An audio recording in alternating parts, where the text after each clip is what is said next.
In our dairy report, Britain voting to leave the European Union is weighing on milk prices. Analysts say in the short term, the move removes any hope for improved milk prices through exports as the U.S. dollar continues to gain strength.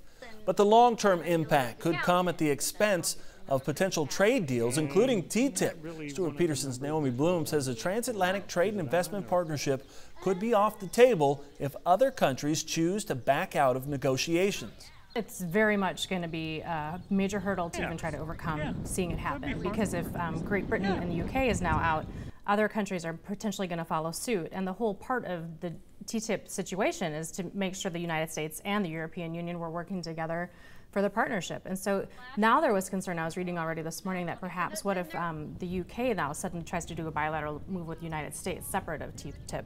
And so there's a lot of uncertainty in the marketplace. And so if we see those other major countries of the European Union start to step away as well, that'll really make the idea of TTIP impossible. In the short term, milk prices are suppressed by the vote. Our reporting partners over at Farm Journal's Milk say the U.S. dollar is gaining strength and it's hurting those dairy exports. Analysts say this will be a wet blanket on milk prices as exports become more expensive.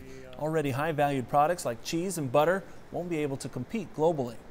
As heat blankets the country, OSHA is reminding ag to keep employees hydrated and cool. Officials say agricultural and construction workers are particularly vulnerable to heat illness because they work in full sunlight.